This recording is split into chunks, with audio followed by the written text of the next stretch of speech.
Hello there, friend. Welcome.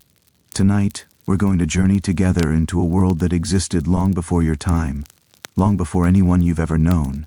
We're going to move slowly, gently, like a traveler wandering through ancient valleys at dusk. There's no rush here, no hurry.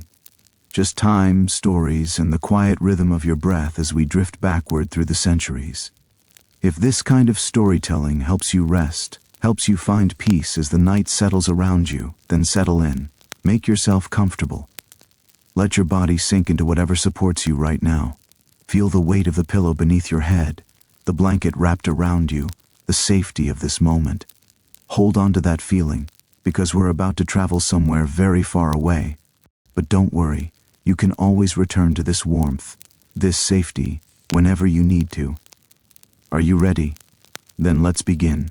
Before there were heroes with swords and shields, before there were cities with marble temples, before there were gods sitting on golden thrones arguing about mortals and power, before any of that, there was only one thing. There was chaos.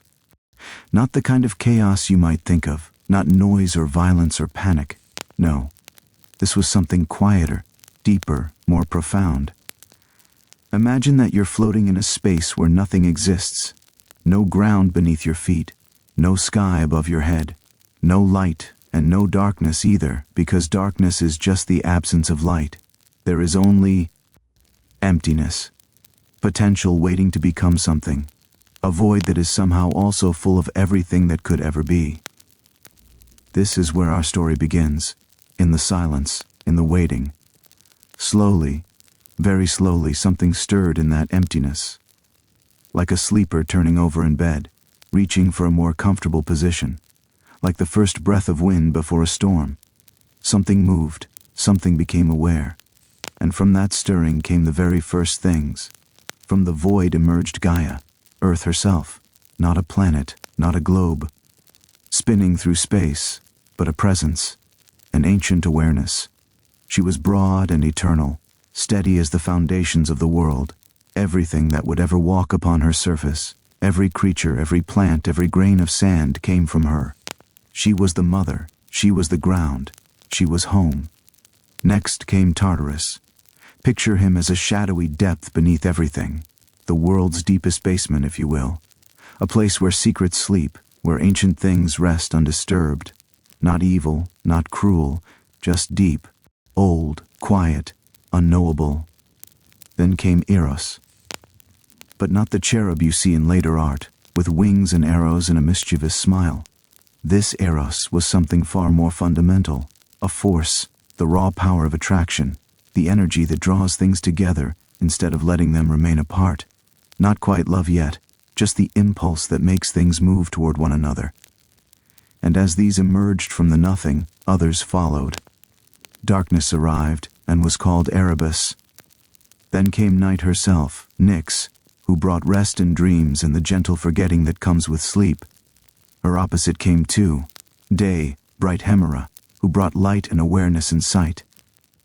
And then Ether, the divine upper air, the breath between earth and sky. All of these things, these fundamental forces, they emerged and took shape. But most importantly, most significantly, Gaia gave birth to Uranus, the sky itself. Imagine looking up from where you lie right now, and seeing the sky not as empty space, but as a being, a consciousness, a canopy of stars and cold air above you, an infinite ceiling, a presence that has always been there, watching, holding space for everything below. That was Uranus. He arched over Gaia, embracing her, and together they would begin the first great family. They created children, 12 of them, 6 daughters and 6 sons. These were the Titans, not gods yet, older than that, more primal. They embodied forces of nature, the fundamental energies that shape worlds. One Titan was Oceanus, who wrapped the entire world in a ring of water. Another was Hyperion, who carried the sun across the sky on his shoulders, day after day, for eternity. There was Theia, who embodied divine light and sacred law. And Mnemosyne, memory itself, the spirit from which all stories and all remembering flows. The Titans were powerful, vast, strange. born of earth and sky. They were made to shape and order the cosmos. But Uranus looked upon his children and found them unsettling. Perhaps they were too large, perhaps they were too loud, or perhaps, in the way of many fathers, he simply wasn't ready for fatherhood. And so, when each child was born, he did something terrible. He shoved them back inside their mother. Yes, back into Gaia's body, back into the earth from which they came. You can imagine how this felt, to give birth to your children, only to have them torn away and forced back inside you, to be crowded and suffocating within your own being. Gaia was in pain, she was distressed, she was desperate. And so, in the darkness within herself, she began to think. She began to plan. Deep within the earth, Gaia worked her will. She forged a great sickle from stone, a curved blade, sharp and gleaming, made from her own substance. And then she approached her imprisoned sons, moving through the darkness of her own body. One by one, she asked them for help. Would they help her? Would they stand against their father? One by one, they cowered. They were afraid. They were trapped. They could not imagine how they could possibly defeat their father, the sky itself, the immensity of him, the power of him. But the youngest Titan, Kronos, he was different. He had a sharp mind, and he had patience, a dangerous combination in any creature. Kronos took the sickle from his mother's hands, and he waited. Hours passed, or maybe days. Time moved differently then. Finally, Uranus came again, as he always did, descending through the darkness to lie with Gaia, to embrace her. And in that moment, when he was vulnerable, when he was close, Kronos emerged from the shadows. With one terrible stroke, he did what none of his brothers could imagine doing. He castrated his father. He cut away the source of Uranus's power, severing him from his own strength. It was an act of violence so profound, so fundamental, that it would echo through the cosmos for all eternity. And then Kronos flung the remains into the sea. The wound was catastrophic. Uranus cried out, a sound like thunder that never ends. Blood fell to the earth, and from that blood came strange creatures. Giants, furies, other beings born from divine trauma and suffering, and the severed flesh drifted in the sea. The waves churned. The foam rose and swirled. And from that foam, from the meeting of divine blood and salt water, something unexpected emerged, something beautiful. Aphrodite rose from the sea, fully formed, fully grown, radiant beyond measure, the goddess of love and beauty, born from an act of unspeakable violence. She stood in the waves, wreathed in foam, perfect and terrible and complete. In Greek mythology, even the darkest violence could yield astonishing beauty. With Uranus gone, his reign ended. Kronos took his place as lord of the cosmos. He freed his siblings from within Gaia. The Titans emerged into the light, stretching, breathing free air for the first time since their births. They were reborn in a sense, released. And for a long while, a very long while, the world was at peace. This era became known as the Golden Age. The humans who existed then, newly formed, newly aware, newly alive, lived without sorrow. They didn't build walls around their homes to keep others out. They didn't hoard food or wage wars. The gods had not yet begun their meddling in mortal affairs. There was a simplicity to those times, a gentleness, a quietness that seems almost unimaginable from our perspective, but prophecy lingered like smoke. In his final moments, as he faded from power, as he felt his authority slip away, Uranus had used his last breath, or whatever equivalent the sky itself possesses, to curse his son. One day, the curse whispered through the cosmos, echoing through dimensions mortals cannot perceive. One day, you too will be overthrown. By your own child, by one who comes from your own blood, the cycle will continue. Kronos heard this curse. He remembered what he had done to his own father. He had seen how the world worked, how fate operated. He understood that defying destiny was nearly impossible. And so, he devised a solution. It was logical, in its own terrible way. It was a solution born of fear and paranoia, but also of a kind of twisted reason.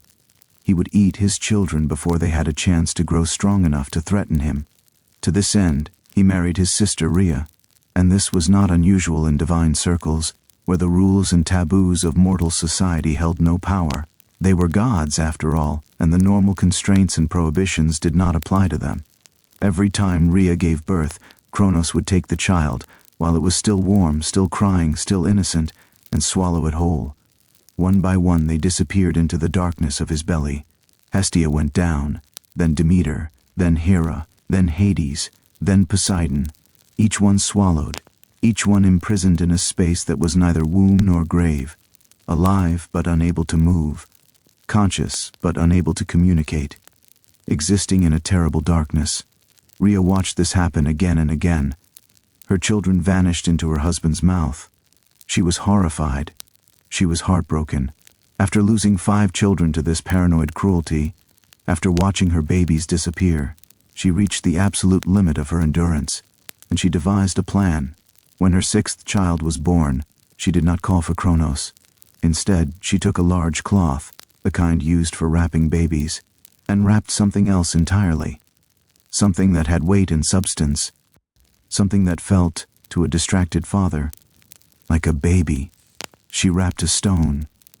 And when Kronos arrived, eager as always, she presented this bundle to him, just as she had presented all the others. And Kronos, efficient and distracted and trusting in his own paranoia, swallowed it without checking. The real baby, a boy named Zeus, was whisked away to safety. He was taken to the island of Crete, a place far from the reach of his father. There, in a cave hidden from the world, he was raised by kind nymphs and by a divine goat named Amalthea.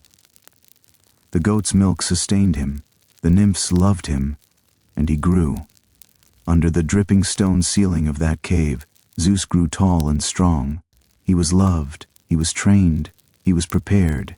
He listened to stories of the siblings he had never met, siblings he had never seen, who lived in the darkness of his father's belly, alive, waiting, growing older but never growing up. And as Zeus grew taller, as his muscles became stronger, as his will hardened like metal in a forge, his resolve became absolute. One day, when he had reached manhood, when he could no longer afford to hide, Zeus left the cave. He didn't emerge as a god yet. He didn't thunder across the sky or hurl lightning bolts or shake the earth. Instead, he was cunning. He was strategic. He disguised himself as a servant, a young man with nothing remarkable about him, and he entered the court of Kronos itself. He moved through the halls where his father ruled, invisible in plain sight. Just another servant, just another face. There, with the help of his grandmother Gaia, who had never forgotten her trapped children, who had waited all these years for this moment, who was ready to see the cycle broken, he slipped a potion into Kronos' wine. The potion was bitter, it was ancient, it was mildly volcanic, containing substances from deep within the earth itself. Kronos drank it. He began to cough. It started gently, a tickle in his throat. Then the cough grew stronger, his body convulsed. He gagged, his face turned colors it had never turned before. Then, with a noise that would echo through the halls of Olympus for generations, a sound like thunder combined with the tearing of stone combined with the cry of a god in pain, he vomited. And up came 5 fully grown gods and goddesses, each one perfectly preserved in the darkness of their father's stomach, each one exactly as they had been the moment they were swallowed, but older, wiser, changed by their imprisonment. Hestia emerged, blinking. Demeter followed, gasping for air. Then Hera, shaking with rage. Hades came next, his eyes reflecting the light for the first time in eons. And finally Poseidon, ready for battle. And also, of course, a large stone. The siblings stood together, blinking in the light, seeing each other truly for the first time. They were not meek. They had not withered in the darkness. They were divine, and they were very, very angry. War was inevitable. This war, the greatest conflict the cosmos had ever known, was called the Titanomachi, the war between the old gods and the new. It would last 10 years. 10 years of cosmic struggle. 10 years of gods clashing against gods, of mountains crumbling, of the very foundations of reality shaking. Kronos rallied the titans to his side. Most came, because they owed him loyalty, because they feared Zeus, or because they were simply too old to resist the pull of ancient bonds and ancient debts. And they took up residence on Mount Othryss, a mountain in the north, fortified and defended with walls of stone and ancient magic. Zeus and his newly freed siblings, the young Olympians, made their stronghold on Mount Olympus, a peak shrouded in mist and clouds, rising higher than any other mountain in the world, a place of impossible beauty and terrible strength. Between these two mountains, the world cracked and groaned. Lightning split the sky. Mountains crumbled into dust. The very earth trembled with the force of divine combat. At first, neither side could win. The Titans were strong. They were ancient. They embodied the fundamental forces of the cosmos itself. But the Olympians were younger. They were hungrier. They had something to prove. And Zeus, most importantly, was clever in a way that raw power could never match. And so, Zeus made a decision that would change the course of the war. He descended into Tartarus. Down, down, down, into the deepest pit of the underworld. Down to the place where monsters sleep and time grows heavy, and the world forgets what exists there. And in that darkness, he found them. The Hecatonchires. 3 massive beings, each with 100 arms. Giants of unimaginable strength and terrible strangeness. They had been imprisoned by Uranus long ago, trapped in chains because they were simply too chaotic, too unusual, too unpredictable for the ordered cosmos. Nearby were the Cyclopes, one-eyed smiths, beings of incredible skill and craftsmanship. They too had been imprisoned, deemed too inventive, too dangerous, too creative for a stable world. Zeus broke their bonds. The chains crumbled like wet parchment in his hands. The imprisoned giants rose, stretching arms that had been folded for countless eons, opening eyes that had been closed in darkness. And in gratitude, these ancient beings gave gifts. The Cyclopes, recognizing an opportunity and a debt, offered divine technology. To Zeus, they gave a thunderbolt, not just a weapon, but a piece of the sky itself, bottled and concentrated, and waiting to be unleashed. Raw power in its purest form. To Poseidon, they gave a trident, a 3-pronged spear that could shake the very foundations of the earth and command the seas to do his bidding. And to Hades, they gave a helm of darkness, a crown woven from shadow itself that would render him invisible to both god and mortal alike. One could say they were the ancient world's first technology startup, providing weapons of mass destruction to an upstart company trying to take over the market. Armed with these divine tools, the tide of war began to turn. Zeus hurled bolts of thunder that carved rivers into mountainsides. The lightning blazed across the sky like the wrath of heaven itself. Poseidon raised his trident, and the earth beneath the Titan stronghold began to tremble. Water surged, massive walls of it, crashing against the Titan fortresses with the force of 1,000 storms. Hades, invisible beneath his helm of darkness, slipped behind enemy lines like a whisper, like a shadow, like a thought that arrives unannounced. No door was safe from him, no thought was private. Even time itself seemed to pause and take notes as he moved through the battlefield unseen. The Hecatonchires fought with all their 100 arms, their strength barely contained, barely controlled. The Cyclopes worked ceasefire, forging new weapons, repairing old ones, keeping the divine arsenal flowing. Kronos fought fiercely, sickle in hand, teeth bared in the storm light. He had ruled the cosmos. He had tasted power. He had held dominion over everything. He would not go quietly. He remembered what it felt like to defeat Uranus. He believed he could do it again. But power, once wrested from the hands of the old, rarely returns to them. Slowly, inevitably, the tide turned. The Titans began to fall. One by one they were defeated. Some fought to the bitter end, their pride too great to allow surrender. Others, seeing the impossibility of victory, tried to flee, scattering like crows before a fire, hoping to escape into hidden corners of the cosmos where they might survive. For 10 long years this war raged. 10 years of cosmic struggle. 10 years of mountains crumbling into dust. 10 years of lightning and thunder, of earthquakes and floods, of reality itself being tested and torn and rewoven. At night, the stars seemed to flicker with exhaustion. The very heavens grew weary of the fighting. But finally, it came to an end. Kronos was struck down, not with a flourish or a speech or a moment of theatrical confrontation. Just one blinding strike of sky-forged fury, delivered by the hand of his own son. And the Titan King fell. With Kronos defeated, the remaining Titans began to break. The war lost its momentum. The certainty of victory evaporated like mist before dawn. Some tried to flee, hoping to escape into the far corners of the world. Others dropped their weapons and knelt, hoping that surrender might soften the sentence, that mercy might be extended to those who acknowledged defeat quickly. Most were cast into Tartarus, chained behind walls of black stone, locked in a prison deeper than any mortal could imagine, watched eternally by the Hecatonchires, with all their 100 arms and 1,000 eyes. The punishment was neither swift nor particularly poetic, but it was effective. The Titans would spend eternity in darkness, their power contained, their threat neutralized. But a few were spared.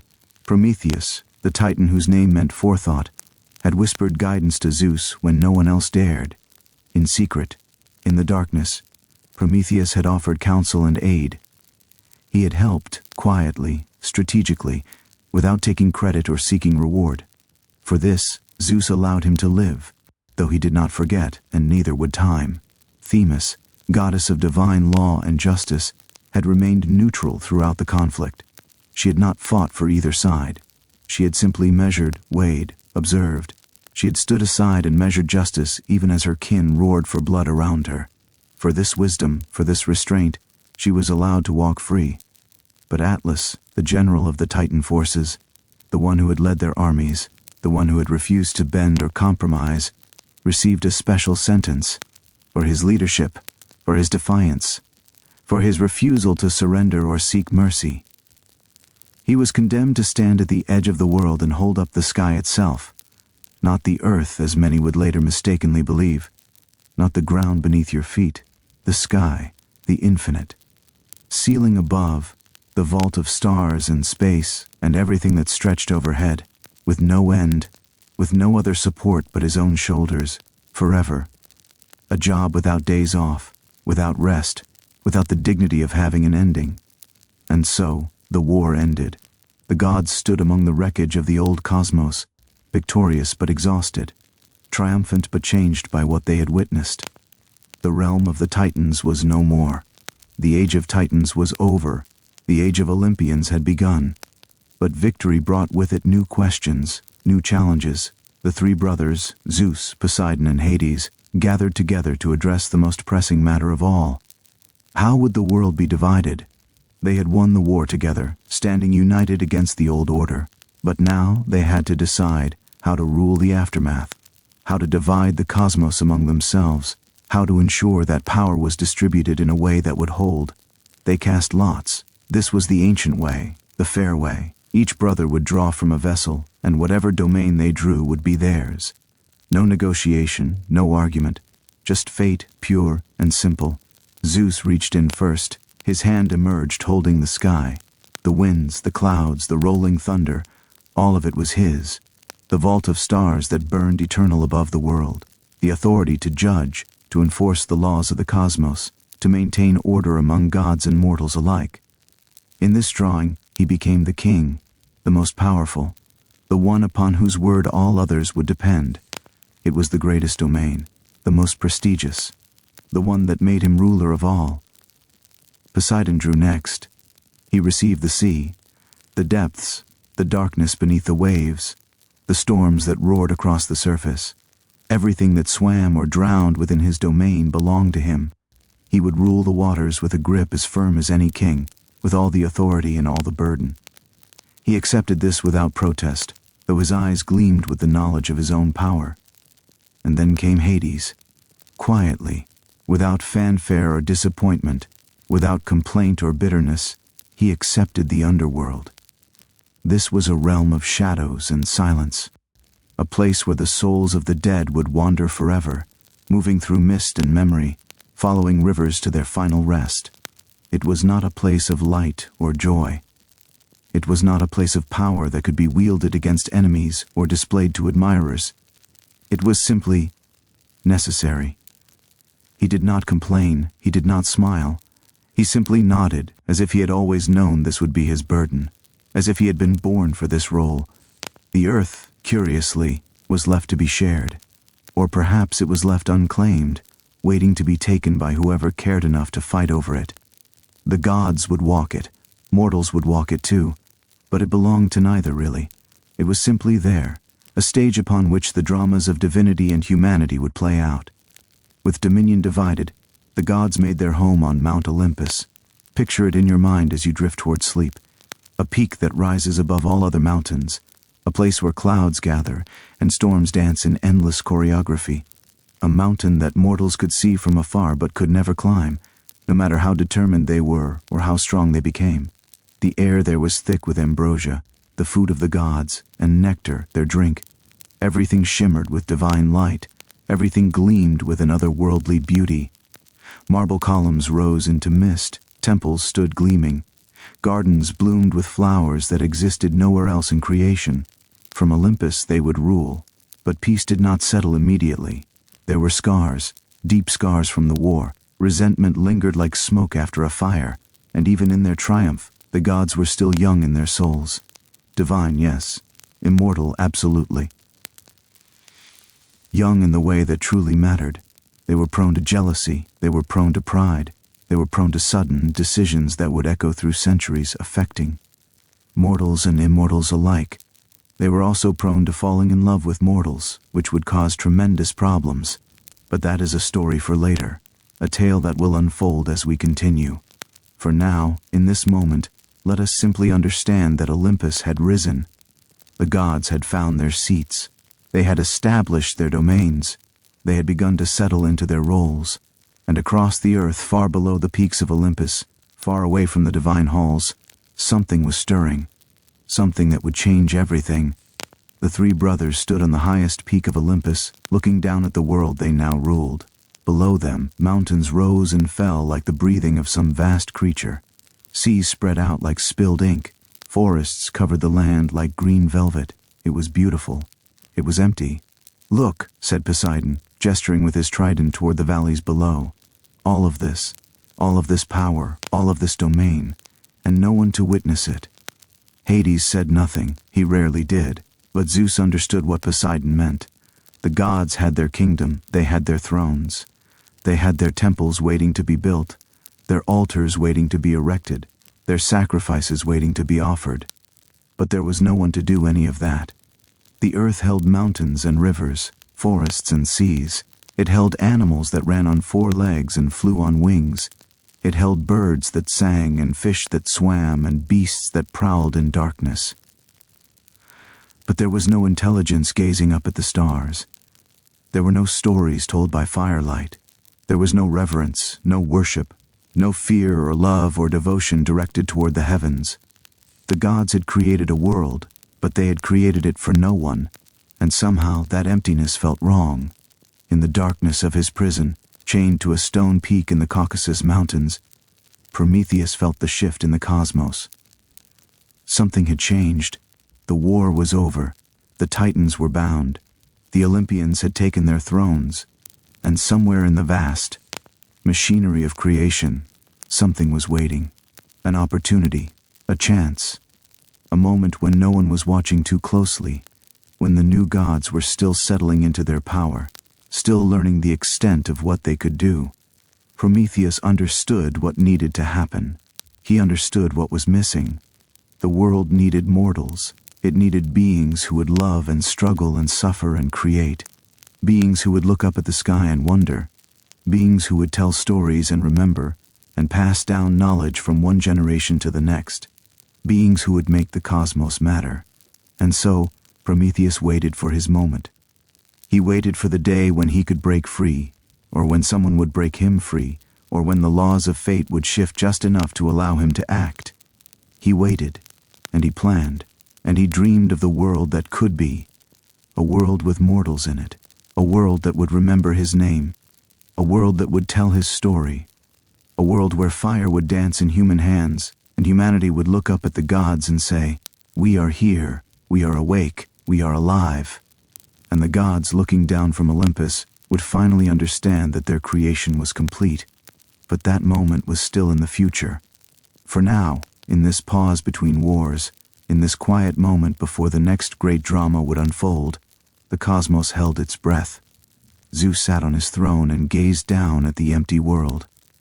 Poseidon walked the shores of his domain and felt the vastness of his power. Hades descended into the underworld and found it peaceful, empty, waiting. And high above them all, Atlas stood with the weight of the sky on his shoulders, bearing the burden of his defiance, looking out across an empty cosmos. The age of Titans was truly over. The age of Olympians had truly begun. But the story was only just beginning, because something was stirring, something in the valleys, something in the rivers, something in the quiet places where creation waits. Something was about to wake up. And when it did, everything would change. The gods would no longer be alone. The cosmos would no longer be empty. The age of mortals was about to dawn. And with it would come love and suffering, heroism and tragedy, stories that would echo through time forever. But for now, as you drift deeper into sleep, as your breathing slows and your thoughts grow soft, remember this: the world you see now, the world of mortals and mortality, was built by gods who were still learning how to be divine. It was created not out of perfect knowledge but out of struggle and war and victory and loss. It was built on the backs of titans and shaped by the will of young gods who were still discovering what they could do. And underneath it all, hidden in the earth, in the valleys and rivers and wild places, something was waiting. Something was about to be born. Something that would change the gods and mortals alike. Something that would make the cosmos truly come alive. But that is a story for part 3. For now, let yourself rest. Let the weight of creation settle around you like a blanket. Let the gods retreat to their thrones. Let the titans sleep in their chains. Let the cosmos hold its breath in the darkness. And drift. Drift deeper into sleep. Drift deeper into the ancient world. Drift deeper into the stories that built civilization itself. The world was beautiful. That much was certain. The mountains rose in silence, their peaks touching clouds that drifted like thoughts. The rivers flowed ceaselessly, carrying water from high places to low places, singing their songs of ancient journey. The forests grew thick and green, alive with creatures that had no names, no stories, no one to remember them. It was beautiful, but it was incomplete. Somewhere in the cosmos, in a place between Olympus and the mortal realm, Prometheus felt this incompleteness like an ache, like a hunger that could not be satisfied, like a longing that had no name. Prometheus was a titan. He should have been imprisoned in Tartarus with the others. He should have been bound in chains, forgotten, left to rot in darkness as punishment for his kind's defeat. But he was not. Zeus had spared him, not out of kindness exactly, but out of recognition. Prometheus had sided with the Olympians during the war. He had offered wisdom and counsel when the outcome was uncertain. He had seen the future that could be, and had chosen to help create it. And so, he walked free, while his siblings suffered. But freedom felt strange to him now. What good was freedom when the world was empty? What good was life when there was no one to live it? What good was creation when there was no consciousness to appreciate it? Prometheus descended from Olympus. He did not thunder down like Zeus. He did not rise from the sea like Poseidon. He simply walked, quietly, purposefully, as if he had always known where he was going. He wandered through valleys where no human foot had ever trod. He crossed rivers that had never been named. He moved through forests where no voice had ever spoken. And finally he came to a riverbank, a quiet place where water flowed over smooth stones, reflecting the sky above. There, kneeling in the mud, Prometheus gathered a handful of clay. The earth was cool in his hands, ancient, full of potential, not out of arrogance, not out of ambition or desire for glory, but with the careful precision of an artist, with the quiet awe of a parent creating new life. He molded, he shaped, he formed limbs, curved a spine, added fingers to grasp, feet to roam. He created eyes that could marvel at the sky and stars.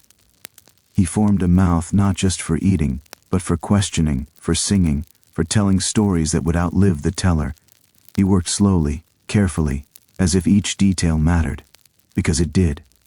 When the first form was ready, he breathed life into it, not just air into lungs, but spark and soul, thought and fire, the divine essence that separates the living from the unliving.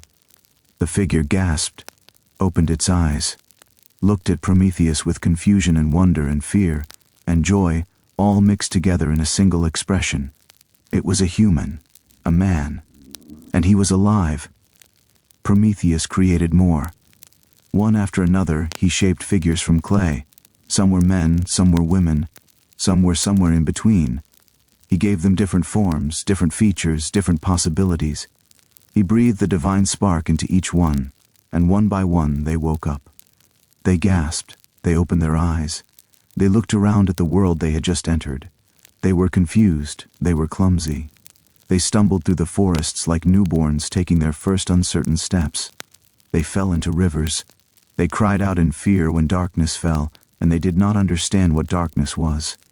They trembled in the cold, because their bodies had no fur, no feathers, no natural protection.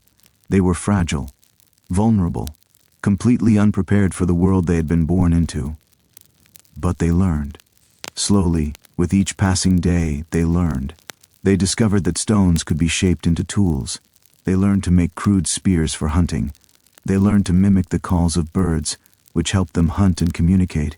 They learned to gather plants and berries, to test foods to see which were safe to eat. They learned to make fires by striking stones together, though they did not yet understand what fire was or why it mattered. They formed communities. They huddled together for warmth. They told each other stories around small fires, the first stories ever told by human voices. They were magnificent. To Prometheus, watching from a distance, they were absolutely magnificent. But Zeus was not pleased. From his golden throne on Olympus, the king of the gods looked down at these new creatures and felt a stirring of something. Suspicion, perhaps, or anger, or the beginning of understanding that his authority was about to be challenged in ways he had never anticipated. Who made these? He demanded, his voice carrying the weight of command. I did, Prometheus said simply. They look like us, Zeus observed, his tone sharp. They are inspired by you, Prometheus replied carefully. They are created in your image, in a sense. But they are not gods. They are mortal. They will live their spans and then return to dust. They are weak, Zeus continued, ignoring the explanation. Look at them. They don't even have claws or fangs. They can't survive a frost. They fear the dark. Why would you create something so helpless? They will learn, Prometheus said. They will learn to survive.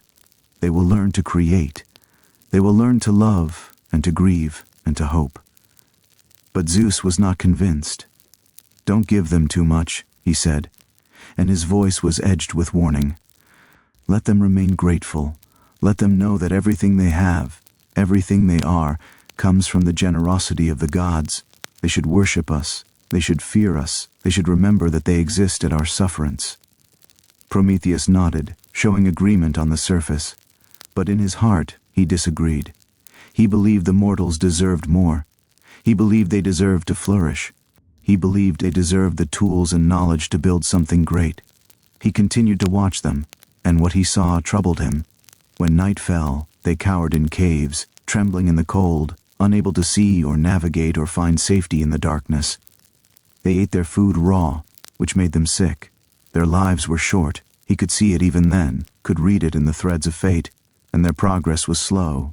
Without help, without some gift to accelerate them, they would spend their entire existence simply trying to survive. What they needed, Prometheus knew with absolute certainty, was fire. But fire was forbidden. It burned in Hestia's hearth on Olympus, eternal and sacred.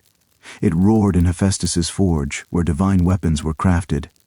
It was the element most closely associated with the gods themselves, with their power and their immortality. No mortal was allowed to touch it. Zeus had decreed it, and Zeus's word was law. But Prometheus had always known that some laws were meant to be broken. He waited, he watched, he planned. And finally one night, when Olympus was shrouded in sleep and starlight, when the gods were distracted with their own dramas and intrigues, Prometheus made his decision. He would steal it. He ascended to Olympus, moving quietly, invisibly, like a shadow among shadows. He came to the hall of Hestia, where the eternal flame burned, steady and sacred and jealously guarded. The hearth fire was sacred because Hestia herself was sacred. She was the gentlest of the gods, the most protective, the least likely to cause harm. And her fire reflected that. It was warm and steady, not wild or destructive. It was the fire that cooked food and heated homes, the fire around which families gathered. It was perfect. Prometheus approached the flame carefully. From his pouch, he withdrew a fennel stalk, an ordinary plant, a hollow stem, perfect for concealment. With infinite care, he plucked a single coal from the eternal flame. Just one. Small enough not to be missed, large enough to sustain fire if carefully protected. He tucked it inside the fennel stalk. The coal warmed the plant but did not burn it. The hollow stem protected it from wind and rain. It was hidden but alive, smoldering, waiting. Prometheus turned and walked away from Olympus. He descended from the heavens, carrying his precious, dangerous gift. With each step down he felt the weight of what he had done. The consequence would be severe. Zeus would not forgive this. The laws of Olympus had been broken. But the mortals needed this, and Prometheus had always been willing to pay a price for doing what he believed was right. When he reached the mortal realm, he found the humans huddled around the cave mouth, waiting for dawn, trembling in the cold.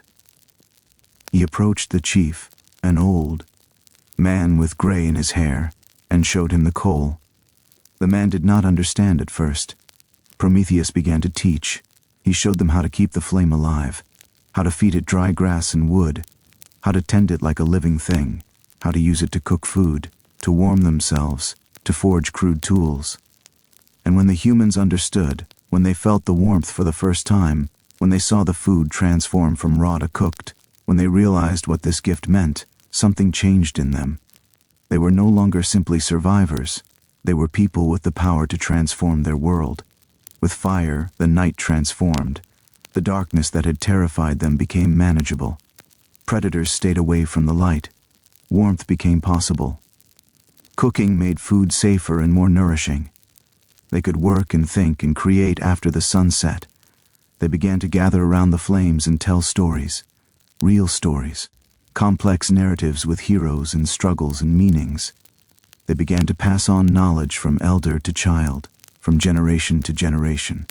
They began to dream of futures beyond mere survival. Smoke rose from their homes like prayers.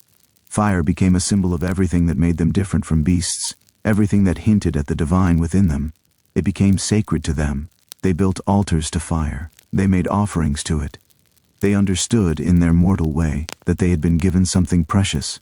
Zeus watched all of this from Olympus, and his rage grew. "You gave them fire," he roared, and lightning crackled at his fingertips, splitting the sky with his anger. "You gave them the very element that separates gods from mortals. You gave them the power to challenge us." "They needed it," Prometheus said calmly, standing before the king with no attempt to hide or flee. "They will forget to fear," Zeus continued, his voice like thunder. "They will think themselves equal to gods.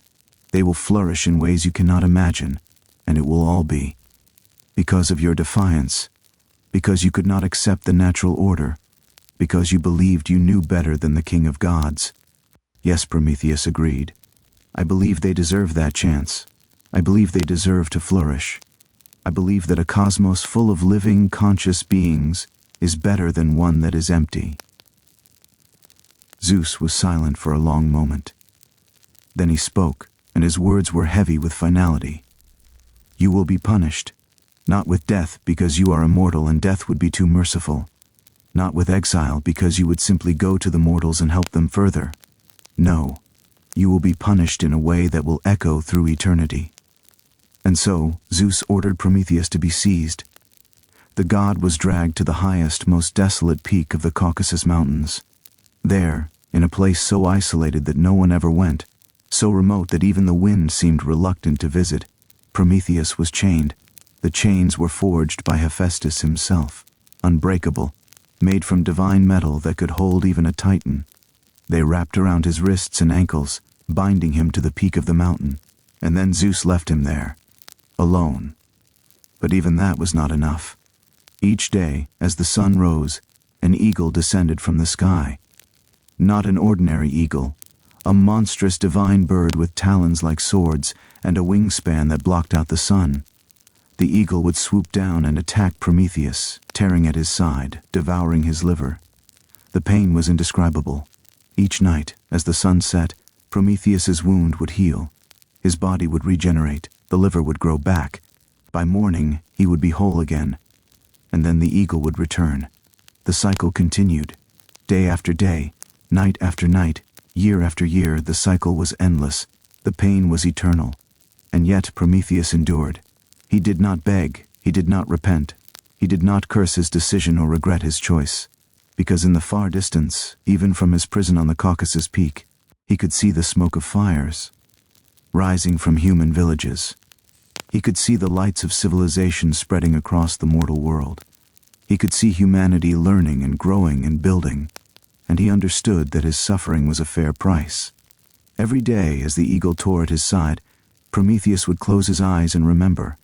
He would remember the moment he gave humans fire, not the theft, not the flight from Olympus, not the fear of discovery, but the moment he watched their faces light up, the moment a child reached out to touch the flame and quickly pulled back, laughing, eyes wide with awe and wonder. The moment an old woman used fire to cook food for the first time and saw the astonishment on her own face as she realized the tubers didn't taste like soil anymore. That was the moment he knew he had done the right thing. And so he endured. Chained to the wind-blasted crags of the Caucasus Mountains, torn by an eagle each day, healed by divine power each night, Prometheus kept his vigil. He watched humanity grow, and he waited. Because he knew, somehow, that one day someone would come to free him. One day another hero would stand where he stood and see the injustice and work to make it right. One day his suffering would have an end, but for now he endured. And below, in the valleys and villages, humanity danced around fires that Prometheus had given them. They told stories. They cooked food. They forged tools.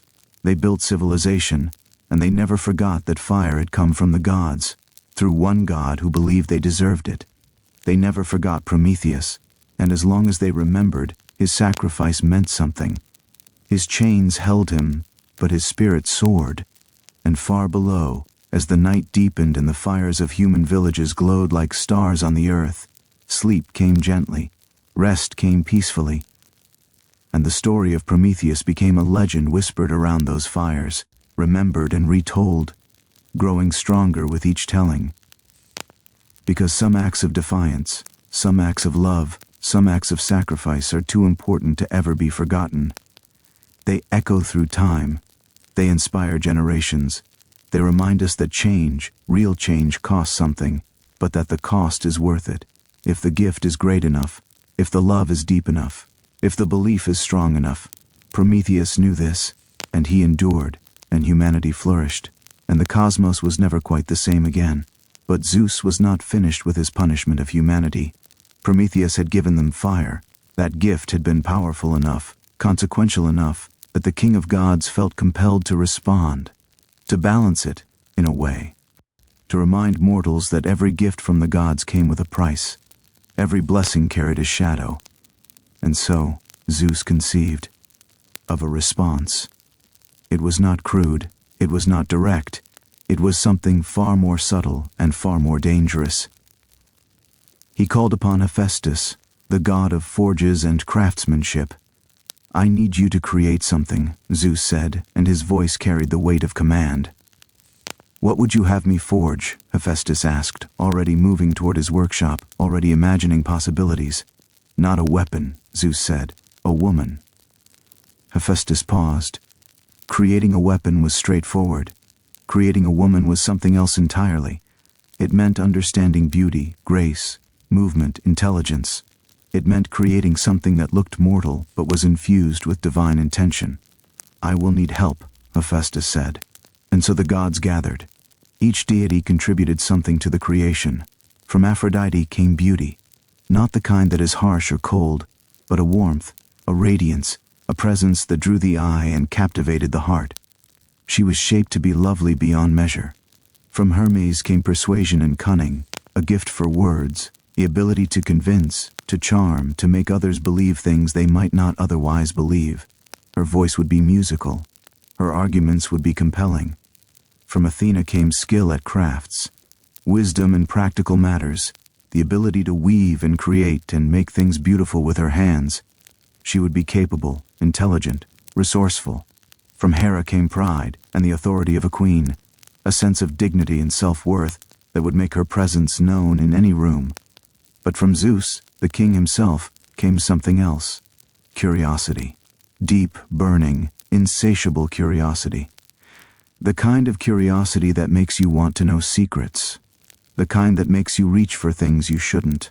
The kind that drives you toward the forbidden. They named her Pandora, all gifted.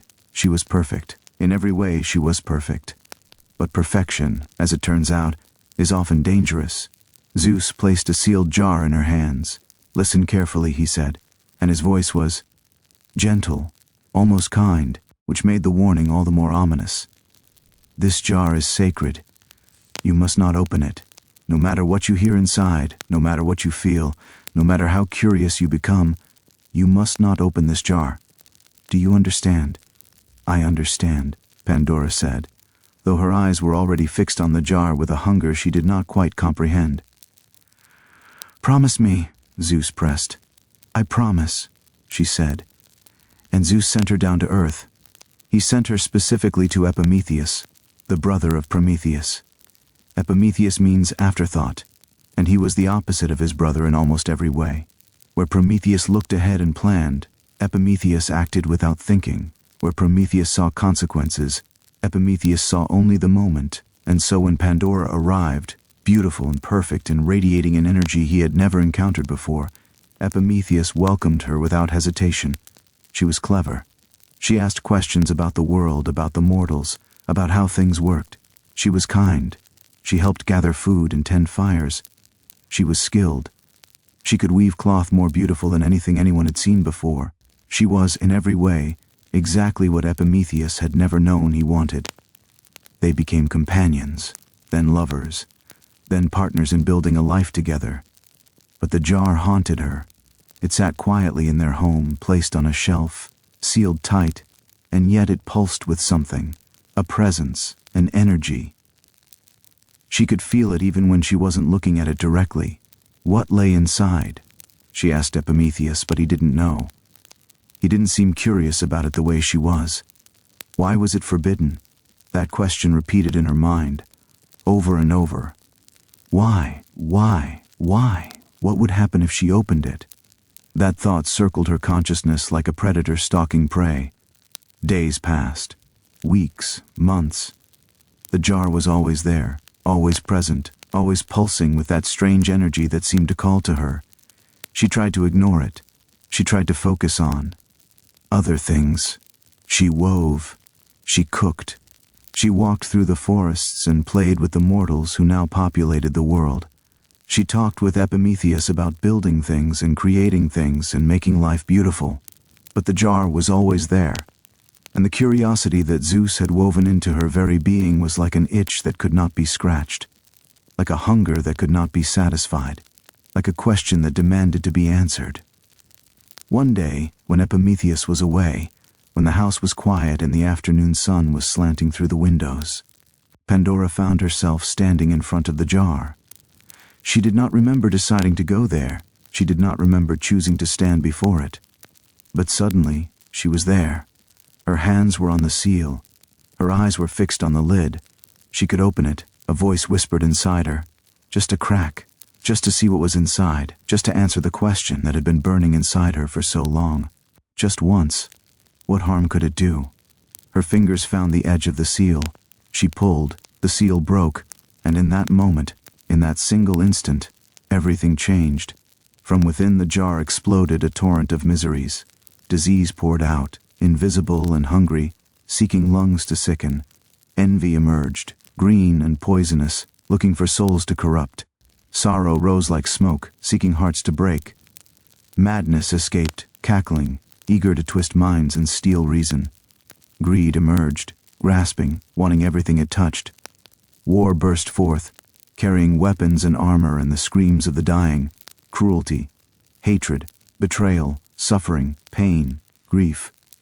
All the miseries that the world had never known before, all the horrors that mortal life could contain, all the darkness that humans would have to endure, poured out into the world. Pandora cried out and tried to close the jar, but it was too late. The miseries had escaped. They spread across the earth like a plague. They settled into the world like dust, like ash, like a stain that would never be washed away. Pandora fell to her knees, trembling, tears streaming down her face. What had she done? She had released every suffering that would ever afflict humanity. Every disease, every war, every heartbreak, every loss, every pain that mortals would experience for the rest of time. She had released with her curiosity, with her inability to resist, with the very gift that Zeus had woven into her being.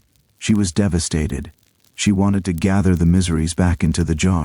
She wanted to undo what she had done. She reached out desperately, but the miseries had already dispersed. They were everywhere now. They could not be recaptured. But then, from the depths of the jar, from the very bottom, where something had been buried beneath all the horrors, she heard something. Something soft, something steady, something warm. Hope. The last thing in the jar, the only thing that had not escaped when she opened it, the one gift that remained inside. She reached into the jar and gently, carefully lifted out hope. It was small. It was quiet. It was so easily overlooked, buried as it was beneath all the other things, but it was there, and it was still alive. She closed the lid of the jar, and though the world was now filled with pain, with loss, with fear, with all the suffering that Zeus had hidden, it also had hope. That small, quiet, easily overlooked hope. Humanity would not fall. They would suffer, yes. They would grieve. They would experience loss and pain and heartbreak and sickness and all the other miseries that had poured out of the jar. But they would also have hope.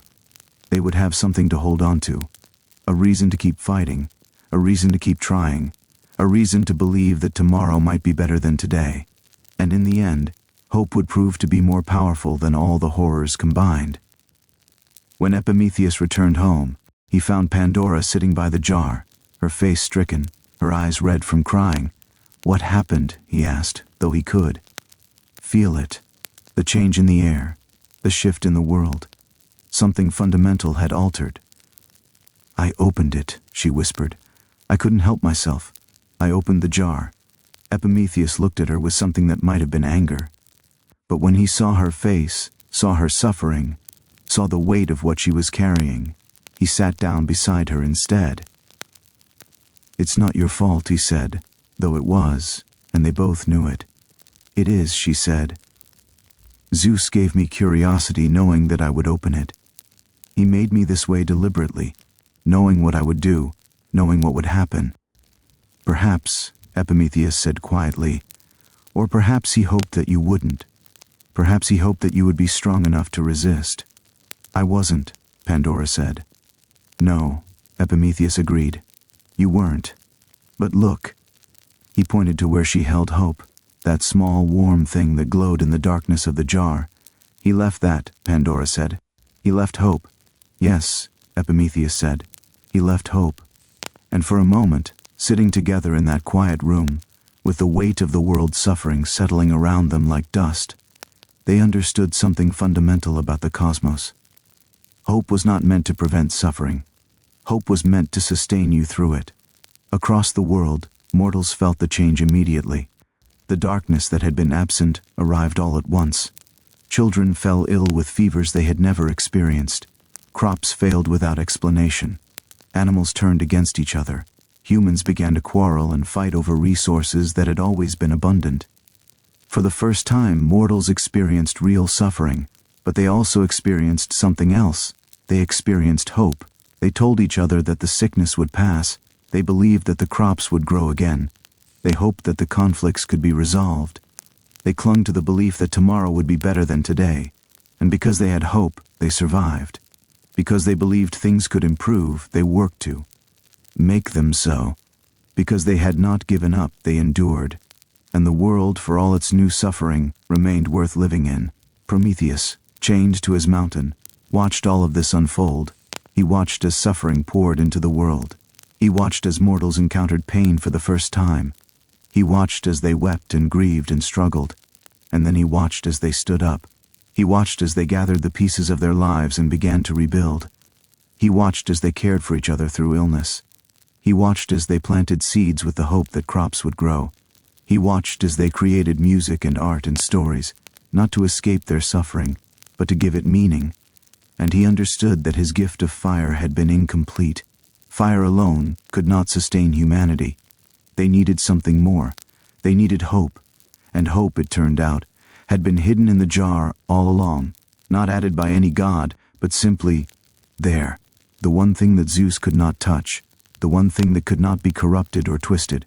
Hope. Simple, quiet, persistent hope. As night deepened, as the stars wheeled overhead, as the world settled into its new reality, a world of both suffering and hope, of pain and resilience, of darkness and persistent light, sleep came gently, rest came peacefully, and mortals dreamed not of their suffering, but of their possibilities. They dreamed of healing, they dreamed of growth, they dreamed of futures that could be built, one day at a time, one choice at a time, one act of hope at a time. And on a mountain far away, Prometheus smiled despite his pain. He had given humans fire. Zeus had tried to balance that gift with suffering. But neither of them had truly understood what would happen. They had not fully appreciated the power of hope. They had not recognized that mortals, faced with both fire and suffering, both capability and pain, would create something neither gods nor titans had imagined. They would create civilization. They would create art. They would create meaning. And they would do it all while carrying the weight of both Prometheus's gift and Pandora's curse, fire and suffering, hope and pain. Together, these would shape the human story. And from this moment forward, humanity would be defined not by what the gods gave them, but by what they did with what the gods had given them. They would take fire and build cities. They would take suffering and learn compassion. They would take hope and create futures. And slowly, quietly, persistently, they would become something greater than their creators ever imagined. But that is a story for another time. For now, let yourself drift deeper. Let the weight of creation settle around you like a blanket. Let the gods retreat to their thrones. Let humanity sleep, dreaming of the world they will build. Let hope rest, knowing that tomorrow it will be needed again. And drift. Deeper and deeper into sleep. Deeper into the ancient stories. Deeper into the myths that show us who we are and who we might become. By the time Zeus had secured his place on the throne of Olympus, one might have hoped that he would settle into the routine of celestial leadership, pass judgment on disputes, throw the occasional thunderbolt to maintain order, host divine banquets where the gods could gather and celebrate their immortality. One might have hoped. Instead, Olympus quickly became less a seat of power and more a swirling court of rumors, jealousies, and very loud arguments. At the center of it all stood Zeus, king of the gods and serial destroyer of trust. For all his power, for all his wisdom, for all his authority over the cosmos, Zeus had one consistent weakness that would shape history itself. He could not resist mortal women. Well, to be more precise, he could not resist women who were not his wife, or nymphs who were not his wife, or goddesses who were not his wife, or occasionally things that only vaguely resembled women and were definitely not his wife. His tastes were eclectic. His disguises were inventive. His timing, by all divine accounts, was terrible. And the one being who could never quite overlook these indiscretions, who kept careful track of every transgression, who remembered every betrayal with the precision of a court clerk and the fury of a scorned lover, was his wife, Hera, queen of the gods, goddess of marriage and family, goddess of eternal unforgiving grudges. Their marriage was, in the politest terms, an ongoing diplomatic crisis. To understand Hera's fury, one must understand the scale of Zeus's extracurricular activity. He did not simply flirt. He did not make passing advances that could be overlooked or forgotten. He transformed himself. Into golden rain he poured himself into a locked tower to reach a young priestess. Into a magnificent white bull he presented himself to a curious young woman. Into a swan he seduced or assaulted, the myths vary in their interpretation, a queen. Into clouds he formed himself. Into animals he remade his very essence, all to pursue love or lust depending on your interpretation and your mood. Each affair left behind not only a trail of divine gossip whispered through the halls of Olympus, but a legacy of demigods, of heroes, of mortal children who bore the blood of gods in their veins. These were the offspring who would shape history, who would fight wars and slay monsters and inspire epics. And each one was another reminder to Hera of her husband's faithlessness. Consider the story of Io. Io was a priestess of Hera herself, young, beautiful, devoted. She served the goddess with genuine piety and genuine love. But Zeus saw her and wanted her. And so, he approached her in secret, whispering sweet nothings with the confidence of a god who believed himself utterly untouchable. Because, in truth, he was untouchable. He was the king. Who would challenge him? But Hera's suspicions were never far behind. As Zeus saw his wife approaching, panic seized him. In that moment of divine desperation, he did what he could only do. He transformed Io into a beautiful white cow, a fine solution, he must have thought, if Hera had not immediately demanded the animal as a gift. It was a perfect Olympian move, a kind of cosmic one-upmanship. Hera took the cow and bound it to herself, then assigned Argus Panoptes, the 100-eyed guardian, to keep watch. Argus, with his 100 eyes, could never sleep, could never be distracted, could never be fooled.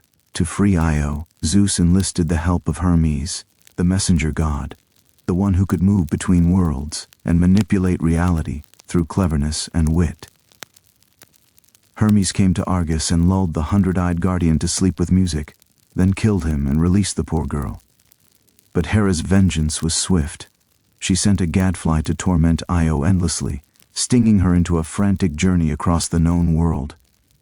Io's hoofbeats carved place names into maps, the Ionian Sea, the Bosporus, and though she would eventually reach Egypt and be restored to her human form, her tale was never quite forgotten. Neither was Hera's wrath. Another of Zeus's pursuits was Leto, a gentle titaness who bore a quiet dignity and very little interest in becoming the center of a divine scandal. But when she became pregnant with Zeus's children, twins no less, Hera flew into a fury that was almost biblical in its scope. She decreed that no land under the sun should give Leto sanctuary. No city would welcome her. No shore would shelter her. The desperate mother-to-be wandered from island to island, turned away by cities and shores alike, her belly heavy with unborn children. No place to rest, no place to give birth in peace. Finally, she arrived at the floating island of Delos, a place not tethered to the earth, and thus exempt from Hera's curse. There, after 9 agonizing days of labor, 9 days of pain and isolation and fear, Leto gave birth. First came Artemis, the young goddess of the hunt, fully formed and ready to assist. Her mother. Then came Apollo, god of music and prophecy, arriving into a world that had tried to deny him existence. Both remembered what their mother endured.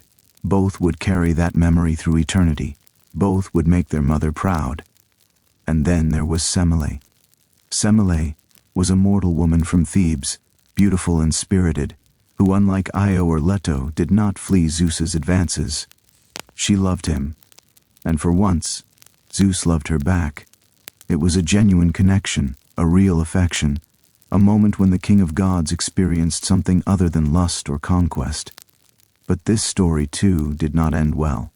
Hera, in one of her more cunning moods, disguised herself as an old nurse and visited Semele, planting seeds of doubt in her mind like a gardener sowing poisonous flowers. "If your lover is truly Zeus," the old nurse said sweetly, her voice dripping with false concern, "should he not reveal himself to you in all his glory? Should he not show you his true divine form? Does he hide because he is ashamed, or because he is not who he claims?" The seeds took root. Semele, young and trusting and beginning to doubt, asked Zeus to do exactly that, to reveal himself in all his true divine form, to show her what it meant to be a god. Bound by an oath he could not break, bound by the laws of the cosmos that even the king could not violate, Zeus was forced to comply. He revealed his divine form, the full, undiluted, unfiltered presence of the King of Gods, and Semele was instantly incinerated, consumed, destroyed, utterly obliterated by the sheer force of his presence. It was not the romantic climax she had imagined. It was not the moment of true love and revelation she had hoped for. It was annihilation. Yet from the ashes came Dionysus. Zeus, with quick thinking and desperation, rescued the unborn child by sewing him into his own thigh until the child was ready to be born, a detail rarely featured in lullabies or children's stories. Dionysus, god of wine, madness, and theater, would grow into one of the most unpredictable and beloved deities in the Greek pantheon. His birth, both tragic and miraculous, was another strange testament to Zeus's chaotic domestic life. These were not isolated incidents. They were the norm. Zeus's unions, consensual or otherwise, with mortals, nymphs, and goddesses alike, produced a sprawling genealogy of heroes and demigods that would populate the mythological landscape. Heracles, born of Alcmene, destined to become the greatest hero of all. Perseus, son of Danae, who would slay monsters and save kingdoms. Helen of Troy, supposedly hatched from an egg after Zeus seduced or assaulted her mother in the form of a swan. The myths vary in tone depending on who is telling them and what point they are trying to make. Each child a reminder, each hero a living testament to the king's appetites. Each legend a story of divine passion and mortal consequence. Hera's vengeance was rarely directed at Zeus himself. He was king, and even she, powerful as she was, could not overrule his will. The laws of Olympus prevented it. The hierarchy was absolute.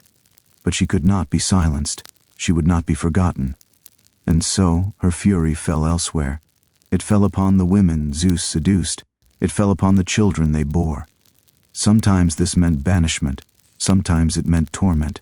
Sometimes it meant the slow corrosion of fate, a curse that would unravel someone's life across decades. In Heracles' case, it meant a lifetime of madness and suffering, designed to humble even the strongest son of Zeus. A madness so profound that he would kill his own family in a fit of divine fury. A suffering so complete that he would be forced to perform impossible labors just to atone for what he had done while not in his right mind. But Hera was more than just a jealous wife. She was queen of Olympus. She was the protector of marriage itself. She was a goddess who demanded respect, and she would ensure that every being in the cosmos understood that lesson. Her punishments, though harsh, were consistent. They were fair in their own divine way, and they served a purpose beyond mere revenge. They embodied order in a pantheon of chaos, permanence in a world shaped by the whim of gods. The idea that there were rules, consequences, limits to how even a king could behave. And yet, for all their conflict, for all their bitter disputes and passionate arguments, Zeus and Hera stayed together. They did not divorce. They did not separate. They remained bound, married, united on Olympus, perhaps out of divine obligation, perhaps out of stubbornness, both too proud to admit defeat, both too powerful to submit to the other, perhaps because the heavens themselves needed a king and queen to mirror the mortal structures below. Perhaps they simply loved each other in a way that transcended their betrayals. Their marriage, filled with betrayal and bickering, reflected not perfection but permanence, a truth familiar to many who have stayed in relationships well past the dramatic bits, who have chosen to work through the pain rather than walk away. It was a marriage of survival. It was a marriage of commitment. It was a marriage that, for all its dysfunction, endured. In a strange way, these affairs, these tangled, scandalous unions, served a cosmic purpose. The world of mortals was not populated solely by the children of dirt. It was populated by those who bore divine blood. These offspring became the bridge between gods and mortals. They fought wars. They founded cities. They slew monsters. They inspired tragedies. They often lived just long enough to inspire an epic song. And the gods watched them, proud and exasperated in equal measure, seeing in their half-mortal children a reflection of themselves, and a reminder of their own capacity for both creation and destruction. Zeus, for all his wandering desires, never stopped asserting control from Olympus. One thunderbolt from him might signal a divine tantrum. One word from him could reshape nations. One judgment from him could determine the fates of kingdoms. Hera, for all her grievances, never relinquished her crown. One withering glance from her could doom a city. One curse from her could unravel a life. One word from her could reshape the destinies of mortals. Their disputes became divine theater. They shaped weather. They shaped politics. They shaped fate itself. And mortals, those unlucky enough to fall into their drama, rarely escaped unscathed. A farmer's crop might fail because he forgot to make an offering to Hera. A king might lose a battle because he incurred the wrath of Zeus. A hero might be driven mad by divine anger. A princess might be forced into an impossible situation because the gods were playing out their own conflicts on the stage of human history. So, the gossip of Olympus continued. Mortals whispered about gods falling in love and being punished for it. Nymphs avoided cloud-shaped strangers. Kings built temples in Hera's name, hoping to avoid her eye, hoping to stay out of the dramas that played out in the halls above. And the world spun on, tangled in the affections and fury of its heavenly rulers. For all the chaos Zeus caused, and for all the revenge Hera unleashed, there was one constant. Their stories lived on. Told in temples and whispered around fires, they became the myths that explained not just thunder and childbirth, but betrayal and jealousy, and the strange persistence of love. And somewhere high on Olympus, or hidden in the clouds, Zeus likely smiled at another mortal girl, and Hera sharpened her stare, and the cycle continued. For mortals, these stories were not simply entertainment. They were cautionary tales. They were moral blueprints. They were strangely comforting explanations for the unexplainable. Why did love so often lead to tragedy? Why were some people born into greatness while others were fated to suffer? The myths offered answers. Answers dressed in divine drama and poetic injustice. Answers that suggested the gods themselves were not so different from mortals in their passions, their confusions, their capacity for both creation and destruction. Children who grew up hearing these tales knew better than to tempt fate or gods. Young lovers invoked Aphrodite's name with trembling lips, aware that love was not always safe. Expectant mothers whispered prayers to Hera, begging her not to take offense at their happiness, hoping to escape divine attention. Farmers left offerings at roadside shrines, not just for harvest, but in hopes that their daughters might be spared the attention of wandering gods. And yet, despite the pain in these tales, despite the suffering and the betrayal, and the endless cycles of revenge, there was something beautiful in them too. Even the gods, for all their power, were tangled in longing and fury, guilt and pride. They hurt each other. They stayed in messy marriages. They mourned what they destroyed. It made the cosmos feel less like a cold, perfect machine and more like a mirror, one where human heart could recognize their own flaws in celestial form. For all their immortal glory, the gods were never far from mortal emotion. And that, perhaps, is why we still tell their stories, because they remind us that love is complicated, because they show us that power does not exempt you from suffering, because they demonstrate that even gods cannot escape the consequences of their choices. And as sleep begins to claim you, as the weight of these ancient stories settles around you like a blanket, remember this: the gods were not so different from us. They loved without wisdom. They acted without thinking. They paid prices for their choices, just as we do. And their stories, whispered across thousands of years, continue to teach us about ourselves, about the nature of power and love and jealousy and devotion, about the ways we hurt each other and the ways we choose to stay together anyway. Sleep now, knowing that the gods, for all their divinity, were never truly separate from the human heart. And drift deeper into the ancient world, where stories shape reality and myths explain the mysteries of existence itself. Sleep now, knowing that the gods, for all their divinity, were never truly separate from the human heart. And drift deeper into the ancient world, where stories shape reality and myths explain the mysteries of existence itself. Beneath the sunlit peaks of Olympus, beneath the marble streets of Athens, beneath the roots of the oldest olive trees, there existed another realm entirely. A place where light faded to memory, where the living did not tread, and where every soul, regardless of birth or deed, eventually arrived. This was the underworld, the kingdom of Hades, a domain not of punishment alone, but of inevitability. A place as necessary as breath, as certain as dawn, and as inescapable as the turning of seasons. The Greeks did not fear death the way we might imagine. They accepted it, wove it into their stories, built altars to honor it. Death was not an ending so much as a transition, a crossing from one state to another. And the underworld was not hell, not in the fire and brimstone sense.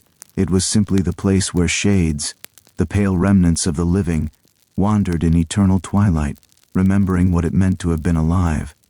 To reach the underworld, a soul first had to cross water. The river Styx, dark and cold, wound its way between the world of the living and the realm of the dead.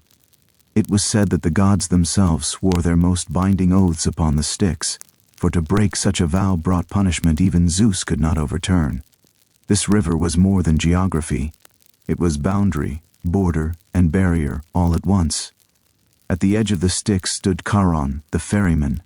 He was ancient even by divine standards, hunched and silent, his eyes hollow as caves. Charon did not speak unless spoken to, and even then, his words were few. He poled his boat across the black water, ferrying souls from one shore to the next, but he did not work for free. The dead were expected to bring payment, a single coin, an obol, placed beneath the tongue or over the eyes at burial. Without this coin, a soul could not cross. They would wander the banks of the Styx for 100 years, restless and alone, neither living nor truly dead. This is why the Greeks took burial so seriously. To deny someone proper rites was not just disrespectful, it was cruel beyond measure. It condemned them to limbo, to wander without rest, without peace. Families went to great lengths to recover bodies from battlefields, to ensure their loved ones received the coin, the prayer, the small rituals that allowed passage.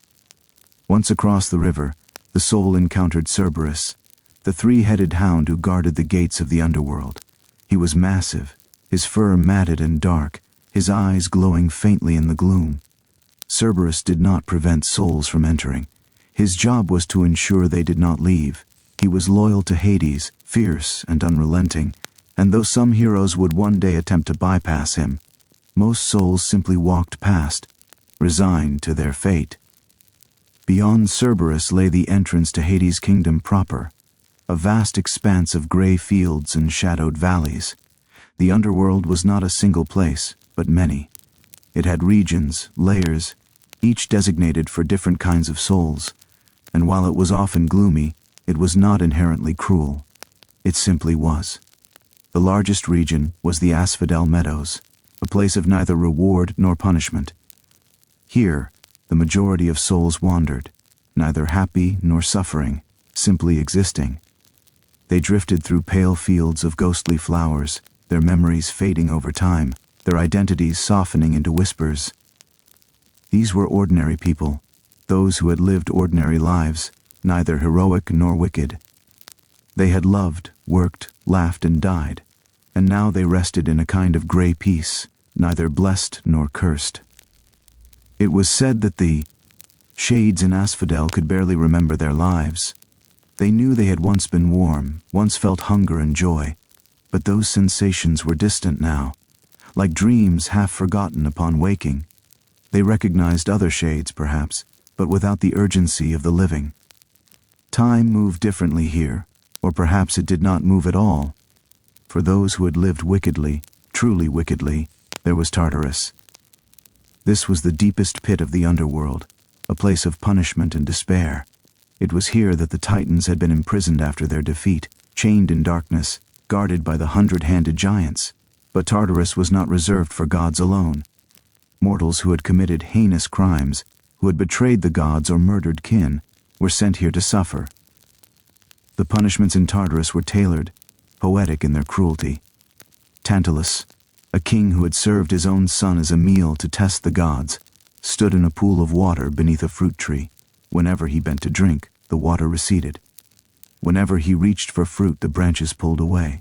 He was eternally hungry, eternally thirsty, tormented by abundance just beyond his grasp. Sisyphus, a cunning king who had cheated death not once but twice, was condemned to roll a boulder up a steep hill. Every time he neared the top, the boulder would roll back down, and he would have to begin again, forever. His punishment was not just labor, but futility, the endless repetition of effort without result.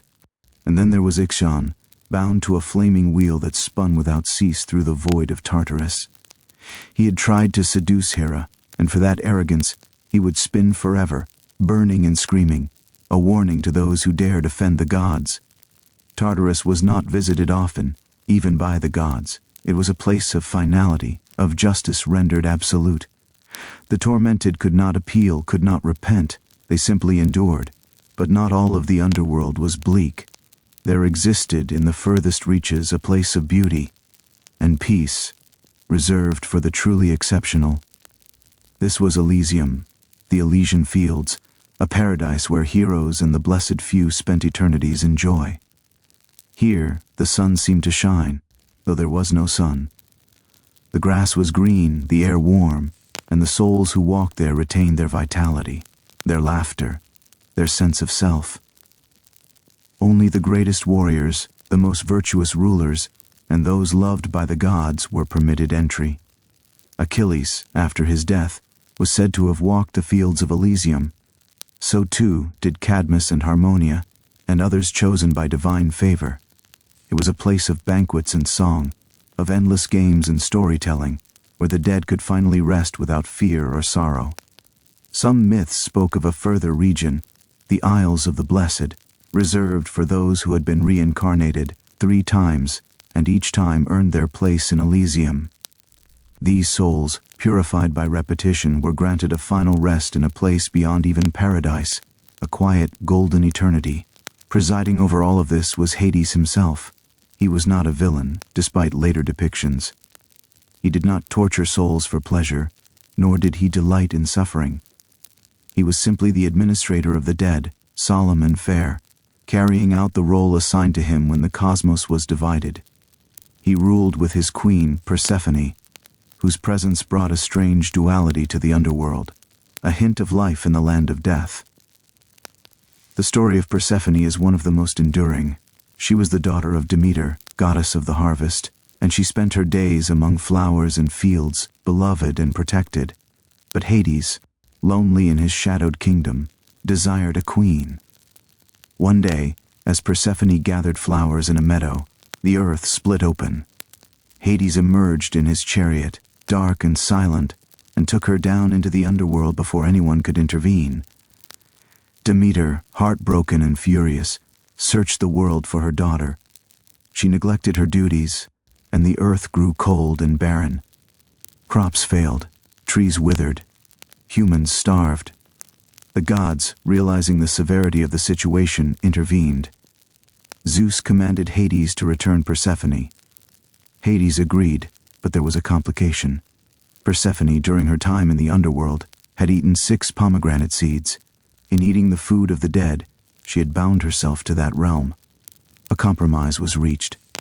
Persephone would spend 6 months of the year in the underworld with Hades, and 6 months above ground with her mother. This myth explained the seasons. When Persephone descended, Demeter mourned, and winter came. When she returned, the earth bloomed again in spring. It was a story of loss and reunion, of cycles that could not be broken, of love that existed even in darkness. Persephone, in time, became more than a captive. She became a true queen, respected and even feared. She was compassionate to the souls who arrived, but firm in her judgments. She understood both life and death, and in that understanding she held a unique power. Other figures inhabited the underworld as well. The 3 judges of the dead, Minos, Rhadamanthus, and Aeacus, determined where each soul would go. They weighed deeds, considered context, and assigned fates. They were not cruel, but they were exacting. A soul could not lie to them. The truth, in the underworld, was inescapable. There were also the Erinyes, known to the Romans as the Furies. These were ancient spirits of vengeance, older even than the Olympians. They pursued those who had committed murder, particularly the murder of kin, hounding them across the earth and into death. They were relentless, terrifying, and necessary. They represented justice in its rawest form, the kind that does not forgive, that does not forget. And then there was Thanatos, the personification of death itself. He was not cruel, merely inevitable. His twin brother, Hypnos, represented sleep, and together they were reminders that rest and death were siblings, two sides of the same quiet coin. Thanatos did not kill. He simply arrived, gently, and led souls away. He was often depicted with wings, silent and somber, a figure neither loved nor hated, but universally known. The Greeks told stories of mortals who descended into the underworld while still alive, a rare and dangerous feat. Orpheus, the legendary musician, traveled there to retrieve his beloved wife Eurydice, who had died from a serpent's bite. His music was so beautiful that it moved even Hades and Persephone. They agreed to let Eurydice return, on one condition: Orpheus must not look back at her until they had both reached the surface. He climbed, his lyre silent, his heart pounding. He could hear her footsteps behind him, faint and uncertain. But doubt crept in. Was she truly there? Was this a trick? Just before reaching the light, he turned, and in that instant Eurydice was pulled back into the shadows, lost forever. Orpheus had failed, not through malice, but through fear and love intertwined. Another who journeyed to the underworld was Heracles, as part of his 12 labors. He was tasked with capturing Cerberus and bringing the hound to the surface. With permission from Hades, and using only his strength, Heracles wrestled the great beast into submission, carried him to the world above, and then returned him unharmed. It was a test of courage, and Heracles, for all his flaws, passed. Theseus and his companion Pirithous also attempted the descent, though their reasons were less noble.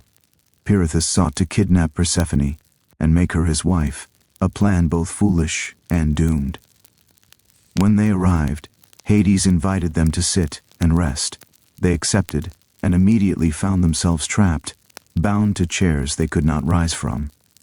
Theseus was eventually rescued by Heracles, but Pirithous remained, a permanent resident of the underworld, a warning against hubris. These stories, whether tragic or triumphant, all reinforced a central truth: the underworld was not a place to be trifled. It operated by its own rules, ancient and unyielding. Those who respected it might find mercy. Those who did not would find only consequence. The Greeks built their understanding of mortality into their daily lives.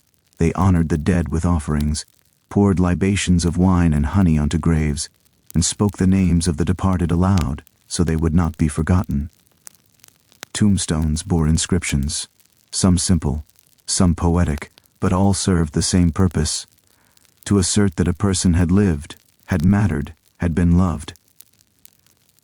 Death was not hidden away. It was acknowledged, ritualized, and woven into the fabric of existence. Funerals were public, grief was expressed openly, and the dead were believed to linger, watching over their descendants, offering protection or, if offended, bringing misfortune. There were festivals for the dead as well. The Anthesteria, held in early spring, included a day when the spirits of the dead were believed to wander the earth. Families would leave food out for them, and then, at the end of the day, shoo them away with the phrase, "Out, spirits, the Anthesteria is over." It was a balance, honoring the dead while also maintaining boundaries between their world and the living one. The underworld, in all its complexity, was a reflection of Greek views on life. It was not entirely fair, not entirely just, but it was absolute. Everyone ended up there eventually, king and beggar alike. In that sense, death was the great equalizer, the one force that even the gods could not fully escape, though they, being immortal, never had to face it themselves. And so, the underworld stood, eternal and unchanging, a vast and shadowed kingdom beneath the world. It was a place of memory and forgetting, of punishment and peace, of rivers and fields and endless twilight. It was where stories ended, and where, in a way, they continued, whispered by shades who had once been warm and breathing and alive.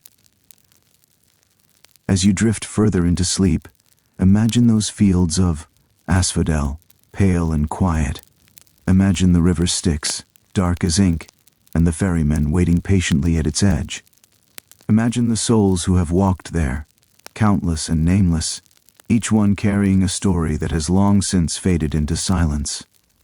The underworld reminds us that endings are not optional, but it also reminds us that rest, true rest, comes eventually to all, that the struggles of life, however heavy, are temporary, that even in the darkest places there is structure, order, and a strange kind of peace.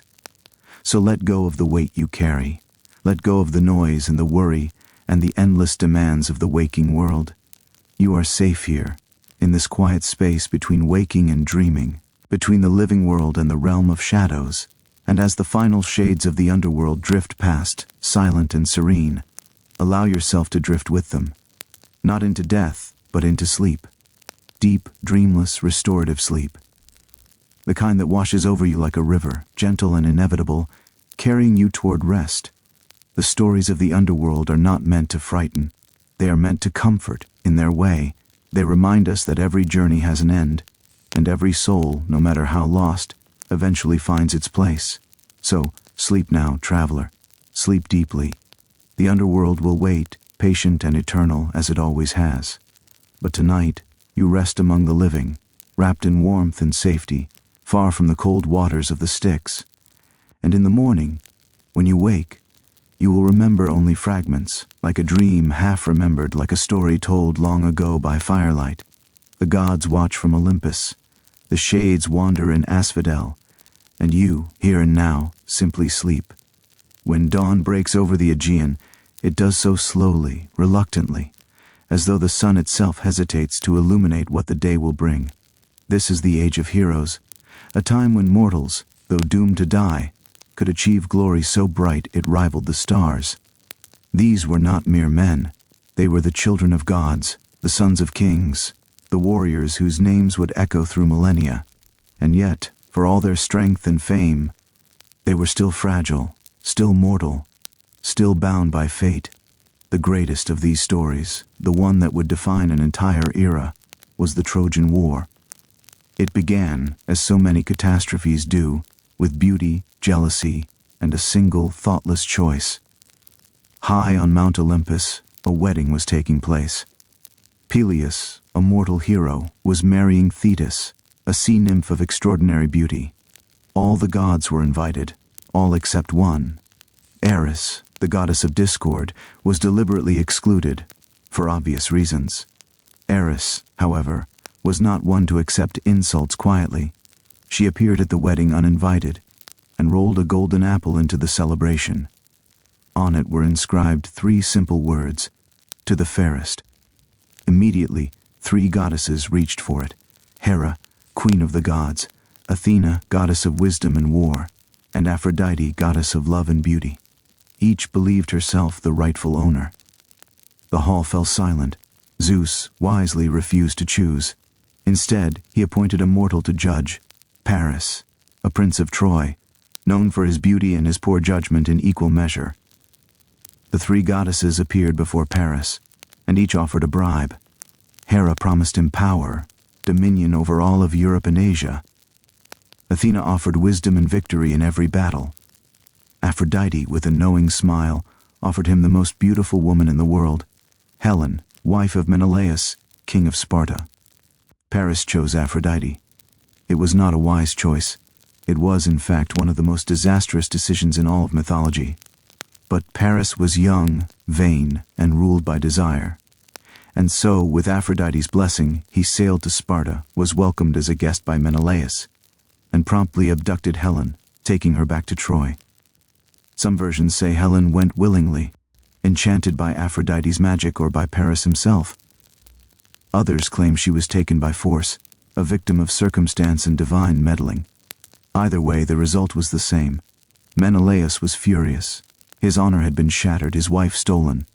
And so he called upon all the Greek kings who had once sworn an oath to protect Helen's marriage.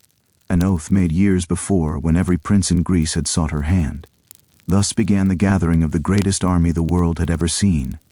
Agamemnon, brother of Menelaus and king of Mycenae, took command. Achilles, the greatest warrior alive, joined, though reluctantly. Odysseus, the cleverest of the Greeks, tried to avoid the war by feigning madness, but was tricked into revealing his sanity and had no choice but to follow. Ajax, Diomedes, Nestor, and countless others assembled.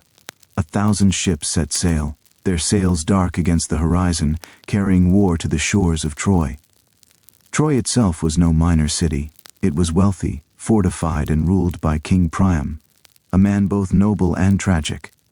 His son Paris had brought this war upon them, but Paris was not alone. His brother Hector, the greatest of the Trojan warriors, stood ready to defend the city, though he knew the cost. Hector was brave, honorable, and doomed. He loved his wife Andromache and his infant son, and he knew, with terrible clarity, that he would not live to see them grow old. The war lasted 10 years, not because of constant battle, but because Troy could not be taken by force alone. Its walls were too strong, built by the gods themselves according to legend. And so, the Greeks camped on the beach, laying siege, raiding nearby cities, and slowly grinding down Troy's allies and resources. During this time, the gods took sides. Aphrodite, naturally, supported Troy, as did Ares and Apollo. Hera and Athena, still bitter over the judgment of Paris, sided with the Greeks, as did Poseidon. Zeus, as always, tried to remain neutral, but even he was swayed by personal affections and old grudges. The gods did not merely watch.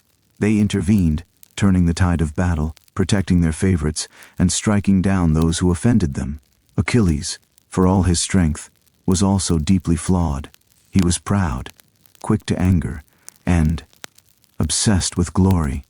Early in the war, he quarreled with Agamemnon over a captured woman, Briseis, whom Achilles claimed as a prize. Agamemnon, asserting his authority, took her from him.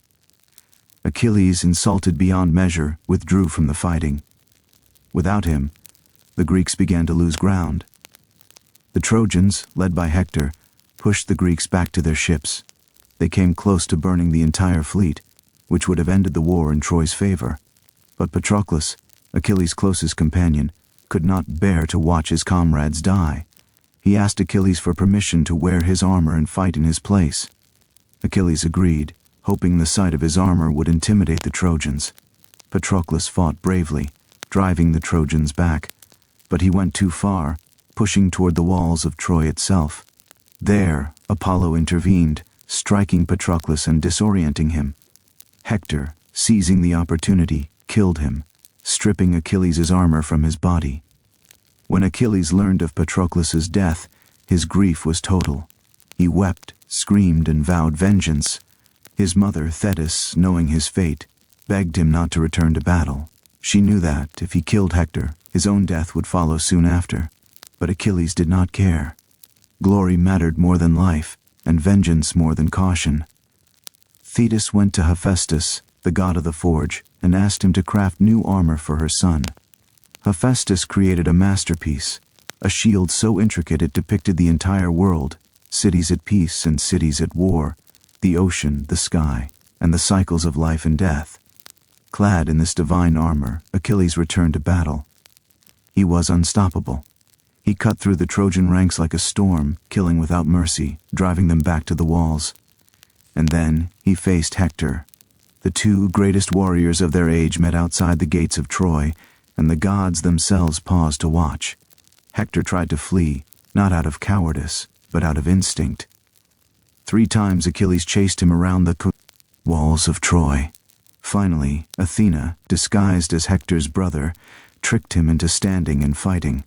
The duel was brief and brutal. Achilles' spear found its mark, and Hector fell. But Achilles' rage was not satisfied. He tied Hector's body to his chariot and dragged it around the walls of Troy, defiling the corpse in front of Hector's family. For days he refused to return the body for burial, an act of cruelty that horrified even the gods.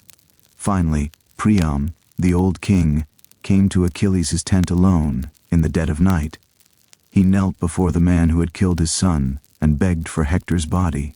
He kissed Achilles' hands, the hands that had slain his child, and appealed to him as a father appeals to a son.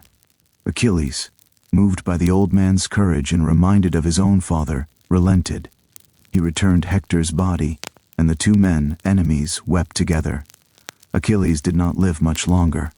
Paris, guided by Apollo, shot an arrow that struck Achilles in his one vulnerable spot, his heel. It was a small wound, but it was fatal. The greatest warrior of the age died not in glorious combat, but from a single arrow, a reminder that even the mightiest are fragile. With Achilles dead and the war dragging on, the Greeks turned to cunning. Odysseus devised a plan. They would build a giant wooden horse and leave it outside the gates of Troy as an offering. The Greek army would pretend to sail away, abandoning the siege. The Trojans, believing they had won, would bring the horse inside the city as a trophy. Hidden inside the horse were Greek soldiers. That night they emerged, opened the gates, and let the Greek army, which had secretly returned, pour into the city. Troy was sacked. The men were killed, the women enslaved, the city burned to the ground. Priam was slain at the altar. Hector's son, Astyanax, was thrown from the walls to prevent him from one day seeking vengeance.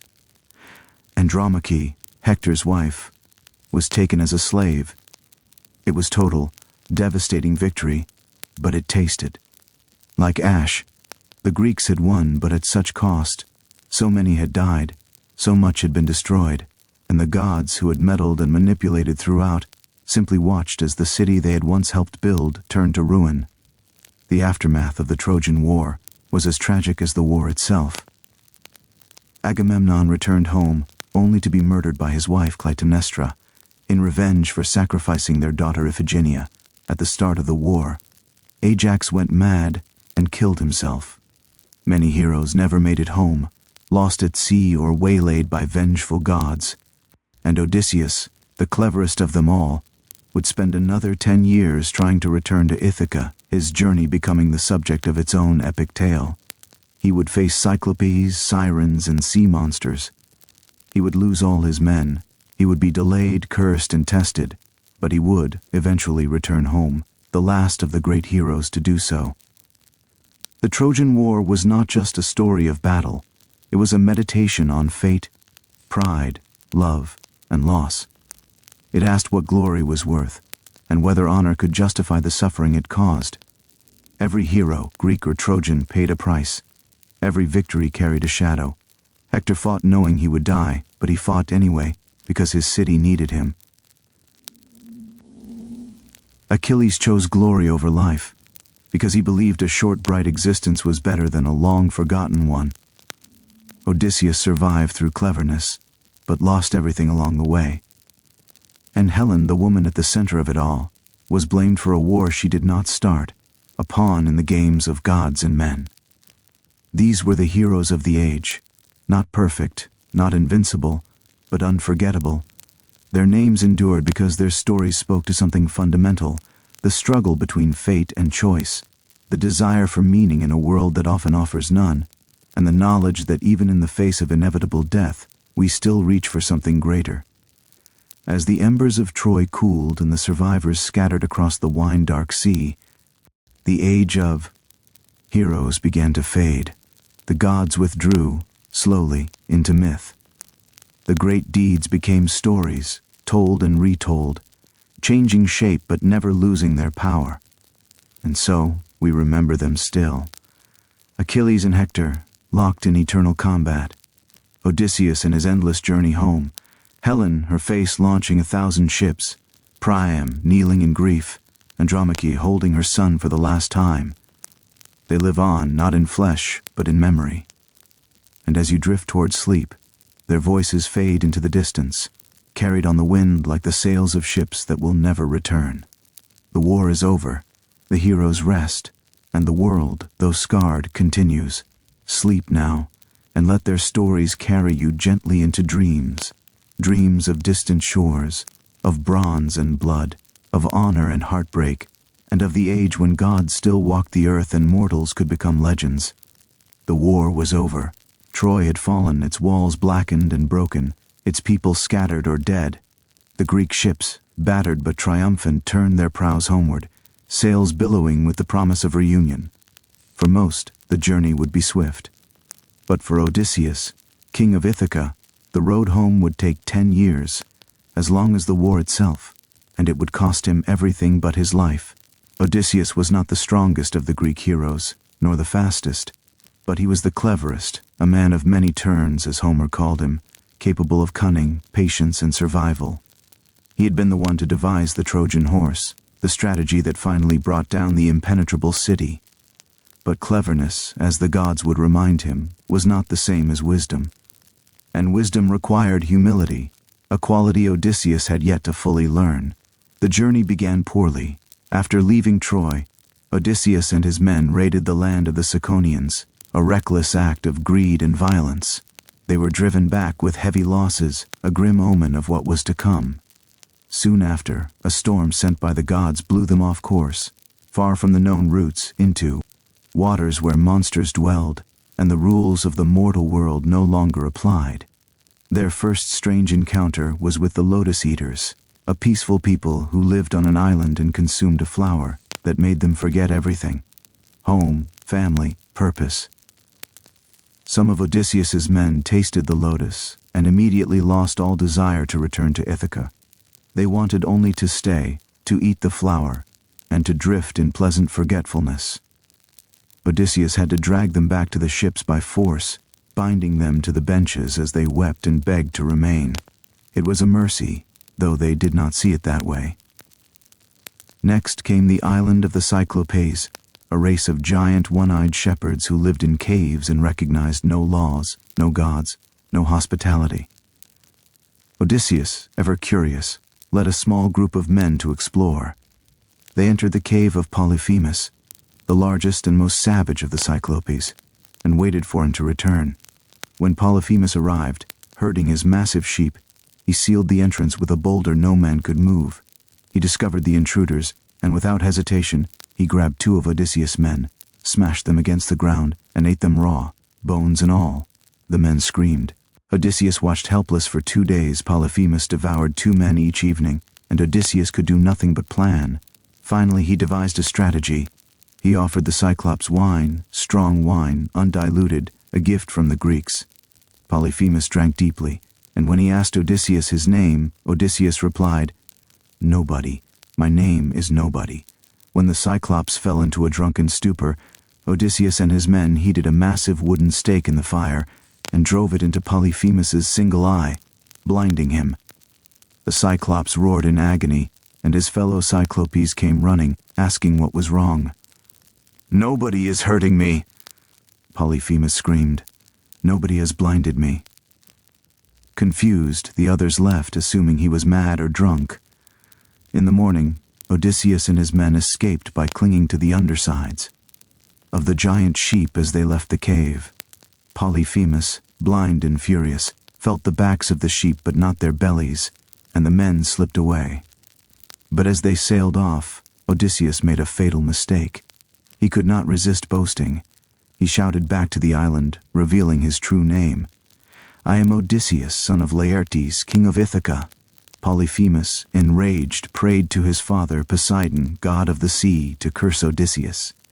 Poseidon heard, and from that moment, the god of the oceans became Odysseus' enemy, ensuring his journey home would be long and agonizing. The men sailed on, weary and afraid. They reached the floating island of Aeolus, the keeper of the winds. Aeolus, a hospitable and jovial god, gifted Odysseus a leather bag containing all the winds except the gentle west wind, which would carry them safely home. He warned Odysseus not to open the bag until they reached Ithaca. For 9 days, Odysseus steered the ship himself, refusing to sleep, clutching the bag tightly. They came within sight of Ithaca, so close they could see the smoke from cooking fires. But exhaustion overtook Odysseus, and he fell asleep. His men, curious and suspicious, opened the bag, thinking it contained treasure. All the winds burst forth at once, and a massive storm hurled the ships back across the sea, away from Ithaca, back to Aeolus's island. Aeolus, seeing that the gods had cursed them, refused to help again. Odysseus and his men were on their own. They sailed next to the land of the Laestrygonians, a race of giant cannibals. The fleet entered a narrow harbor, and the Laestrygonians attacked, hurling boulders from the cliffs and smashing the ships like kindling. They speared the men like fish and dragged them away to be devoured. Only Odysseus's ship escaped, the sole survivor of the fleet. Reduced to a single vessel, Odysseus and his remaining men reached the island of Aea, home of Circe, an enchantress and daughter of the sun god Helios. Circe was beautiful, dangerous, and powerful. When Odysseus sent a scouting party, she welcomed them with food and wine, then struck them with her wand, transforming them into pigs. One man escaped and reported back to Odysseus. Determined to rescue his men, Odysseus set out alone. On the way, he was met by Hermes, the messenger god, who gave him a magical herb called moly to protect him from Circe's magic. When Odysseus confronted Circe, her spells had no effect. Impressed and frightened, she agreed to restore his men and offered him hospitality. Odysseus stayed with Circe for a year, some say longer, resting and recovering. She treated him well, and they became lovers. But eventually his men reminded him of home, and Circe, though reluctant, agreed to let them leave. Before they departed, she gave Odysseus crucial advice. To reach Ithaca, he would first need to journey to the underworld and seek the counsel of the prophet Tiresias. The descent into the underworld was a harrowing experience. Odysseus dug a pit and filled it with blood, which drew the shades of the dead. Among them was Tiresias, who warned Odysseus of the dangers ahead and told him that even if he returned home, his troubles would not be over. Odysseus also encountered the shade of his mother, who had died of grief waiting for him, and the ghost of Achilles, who lamented that he would rather be a slave among the living than a king among the dead. Returning from the underworld, Odysseus and his men faced the sirens, creatures whose songs lured sailors to their deaths on jagged rocks. Following Circe's advice, Odysseus plugged his men's ears with wax and had himself tied to the mast so he could hear the sirens' song without succumbing. The sirens sang of knowledge, of all that had been and all that would be, and Odysseus strained against the ropes, desperate to reach them. But his men rowed on, and they passed safely. Next came the narrow strait guarded by two monsters, Scylla and Charybdis. Charybdis was a massive whirlpool that swallowed the sea 3 times a day. Scylla was a 6-headed beast that lived in a cave high above the water, snatching sailors as they passed. Odysseus chose to sail closer to Scylla, sacrificing 6 men rather than risk losing the entire ship to Charybdis. It was a brutal choice, and the screams of his men haunted him. Finally, they reached the island of Thrinacia, where the sacred cattle of Helios grazed. Circe and Tiresias had both warned Odysseus, "Do not harm the cattle, or you will face disaster." Odysseus made his men swear not to touch the animals. But they were stranded on the island for weeks, and their supplies ran out. While Odysseus slept, his men, starving and desperate, slaughtered some of the cattle. Helios, enraged, demanded vengeance from Zeus. When the ship set sail again, Zeus struck it with a thunderbolt, shattering it completely. All of Odysseus's men drowned. Only Odysseus survived, clinging to the wreckage, alone at last. He drifted for 9 days before washing ashore on the island of Ogygia, home of the nymph Calypso. She was beautiful and immortal, and she fell in love with Odysseus. She offered him immortality if he would stay with her forever. But Odysseus, despite her beauty and kindness, longed for home. For 7 years he remained on Ogygia, trapped, not by force but by circumstance and divine will. Finally, Athena, who had always favored Odysseus, intervened. She pleaded with Zeus, and Zeus commanded Calypso to release him. She obeyed, though heartbroken, and helped Odysseus build a raft. He set sail once more, and this time he reached the land of the Phaeacians, a kind and prosperous people who listened to his story, and finally, after 20 years, provided him a ship to carry him home to Ithaca. When Odysseus arrived, he did not rush to his palace. He was disguised as a beggar, guided by Athena, and he assessed the situation carefully. His home had been overrun by suitors, men who sought to marry his wife Penelope, believing Odysseus dead. They feasted in his hall, consumed his wealth, and disrespected his household. Penelope had remained faithful, though pressured by the suitors and the passage of time. She had delayed them with a clever ruse, claiming she would choose a husband once she finished weaving a shroud for Odysseus' father. Each night she unraveled what she had woven during the day, but eventually she was discovered, and the suitors demanded she choose. Odysseus, still disguised, revealed himself only to his son Telemachus and a few loyal servants. Together they planned. Penelope announced a contest. She would marry whoever could string Odysseus's great bow and shoot an arrow through 12 axe heads. None of the suitors could even string the bow. Then Odysseus, still in beggar's rags, asked to try. The suitors mocked him, but Penelope allowed it. Odysseus strung the bow effortlessly and shot the arrow true. Then he revealed himself, and with Telemachus and his loyal servants, he slaughtered the suitors, every last one. It was brutal, bloody, and final. The hall ran red. Odysseus had reclaimed his home, but the cost had been immense. 20 years lost, his men dead, his youth gone. And yet he was home. Penelope, cautious and wise, tested him to be sure it was truly him. Only when he described their bed, built around a living olive tree, did she believe. They embraced and wept, and the long journey was over. The story of Odysseus is not just one of adventure. It is a story of endurance, of the will to survive, and the cost of that survival. Every choice he made carried consequence. Every delay added years, and in the end, he returned not as a triumphant hero, but as a man scarred by loss, older, wiser, and deeply weary. As you drift toward sleep, imagine the waves that carried Odysseus, the endless blue stretching to every horizon. Imagine the songs of the sirens, the roar of Scylla, the quiet grief of Calypso. Imagine the joy and the sorrow of a man who wanted only to go home.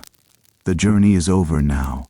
The hero rests, and you, safe and warm, can close your eyes and dream of distant shores, knowing that home, however far, is always waiting.